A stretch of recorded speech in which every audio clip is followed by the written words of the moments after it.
Hi und willkommen zu Arcor Germany und zu der Jagd nach der Wahrheit im Glas. Heute wird es süß, heute wird es dunkel, heute wird es vor allem spanisch. Ich habe euch dabei von Cardenal Mendoza den Carta Real, eine Legende aus Jerez, gereift über 25 Jahre in den intensivsten Sherryfässern, die man finden kann, Pedro Ximénez und Oloroso. Was kann dieses flüssige Stück Geschichte? Ist es hier so, dass diese Pedro Ximénez Süße einen quasi erschlägt, oder haben wir wirklich hier einen königlichen Brandy für uns? Wir finden es heraus. Wahrheit im Glas Modus an.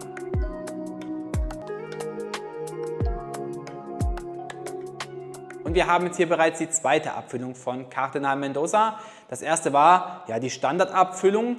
Hat mit 87 Punkten auch schon sehr solide abgeschnitten. Falls ihr das Review noch nicht gesehen habt oder ein paar mehr Informationen zu Cardenal Mendoza haben wollt, schaut mal gerne hier oben in dem Video noch vorbei. Und wir starten jetzt das heutige Review mit dem Blick einmal auf die Abfüllung. Und ich muss ganz ehrlich sagen, ich bin selten so angetan von einem Flaschendesign wie bei dieser Abfüllung. Ich finde sie sensationell. Mir gefällt das mit diesem Kupferton. Das sieht schon wirklich sehr hochwertig aus. Natürlich dahinter dieser dunkle Brandy, auch wenn er wahrscheinlich gefärbt ist. Aber rein optisch sieht das wirklich richtig schick aus. Aber natürlich geht es um die Wahrheit im Glas und nicht jetzt nur hier um die Optik. Deswegen schauen wir jetzt auch mal noch kurz auf die Zahlen und Fakten von der Abfüllung. So ist es der Brandy heute von Cardenal Mendoza, der Carta Real. Er soll mindestens 25 Jahre alt sein. Aus Jerez de la Frontera in Spanien das Ganze hergestellt, eine Originalabfüllung.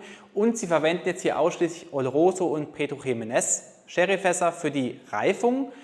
Ja, wir haben leider Zusätze drin in diesem Brandy, Zuckercouleur für die Farbgebung und manchmal, so habe ich jetzt gelesen, wird bei den Brandy auch nochmal nachgesüßt zusätzlich. Also ja, das ist immer sowas, wo ich sage, das gefällt mir nicht, aber es ist dann halt bei den spanischen Brandys doch eher üblich das Ganze. 40% ist der Alkoholanteil bei einer Flaschengröße von 70 cl und preislich liegen wir so um die 50 €. Ab ins Tasting. Und jetzt haben wir also auch mal noch den echten Blick auf die Flasche und ich finde, wie gesagt, die Flasche sieht wirklich mega aus. Also ich feiere sie komplett. Sie hat da unten so ein dickeres Glas nochmal, wo das Ganze wirklich auch massiv und einfach auch optisch wirklich sehr schön, also ganz toll gemacht. Und wir blicken mal nicht auf die Farbe, was wir auf jeden Fall natürlich jetzt machen, wir schon auf die ersten Aromen in der Nase. Wow, ordentlich Kraft schon in der Nase für nur 40%, nochmal zur Erinnerung. Sehr viele Rosinennoten, also richtig intensiv. Rosinen, Datteln, habe ich auch ein bisschen was. Schön unterschwellig eine leichte Vanillenote, eine leichte Karamellnote, die dazu kommt. Ja, die Würzigkeit ist schon da. Man spürt auch so ein bisschen leichte Trockenheit in der Nase. Also es wechselt sich hier sehr schön ab. Die Trockenheit, wieder ein bisschen was von den süßen, fruchtig, dunkelfruchtigen Noten, Trockenfruchtnoten eher. So ein bisschen Zedernholz ist da. Ein bisschen was vom Walnuss kommt dazu. Sehr schön. Also wirklich alte Aromen sind dominant. Es ist wirklich sehr viel Komplexität schon in der Nase jetzt drin für das Alter. Sehr viel verschiedene Aromen. Ja, vielleicht sogar so ein bisschen eine Prise Zimt noch oben drüber. Also toll. Wirklich viel vom Fass da.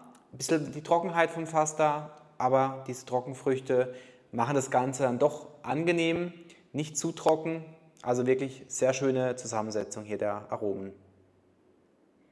Ja, dann probieren wir mal. Salut!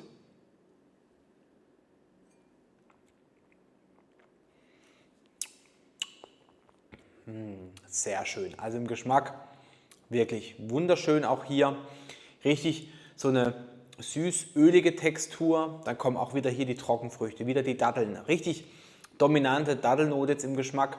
Auch hier hat man dafür ein bisschen was von der leicht prickelnden Würzigkeit. Also es ist wirklich so diese richtig schöne prickelnde Würzigkeit, die man manchmal so ein bisschen kennt, wenn eine Spirituose etwas älter gereift ist.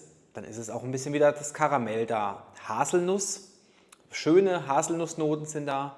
Ihr habt ein bisschen was von der Muskatnuss, also auch wirklich hier Würzigkeit, wie gesagt, auch im Geschmack. Ein bisschen auch die Tabaknoten da und dann kennt ihr vielleicht türkischen Honig, dieser weiße Nougat. Das ist so ein bisschen noch das, was ich hier im Geschmack wiedergefunden habe.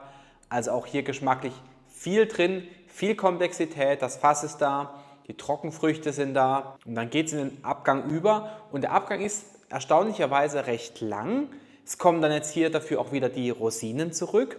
Ihr habt so ein ganz klein bisschen, ja, wie soll ich es beschreiben? Zum einen ist es eine leichte Mandelnote, die dazu kommt. Und habt ihr schon mal arabischen Kaffee getrunken? Das ist das, was man jetzt hier so ein bisschen noch im Mund hat, so dieses arabische Kaffee im Mundgefühl. Also richtig schön. Also Karamell ist eigentlich allgegenwärtig bei diesem Brandy. Kommt hier nochmal im Abgang nochmal ein bisschen zurück. Sehr schön. Ja, ich war mir am Anfang ehrlich gesagt nicht ganz so sicher, ob ich mir eine Flasche kaufen soll, weil ich meine, trotzdem fast 50 Euro. Ich habe es ein bisschen günstiger bekommen mit 50 Euro, aber so knapp 50 Euro. Und dann überlege ich dann auch zweimal, traue ich mich jetzt das? Aber nachdem ich den Cardenal Mendoza, den Solera Gran Reserva, die Standardabfüllung schon recht gut fand, habe ich gesagt, okay, jetzt gehst du das Risiko ein und schaust mal, was du hier bekommst. Und ich muss sagen, ich wurde nicht enttäuscht. Es ist wirklich ein sehr schöner spanischer Brandy. Ihr habt sehr viel Komplexität drin. Ihr habt definitiv auch schon Fassaromen da.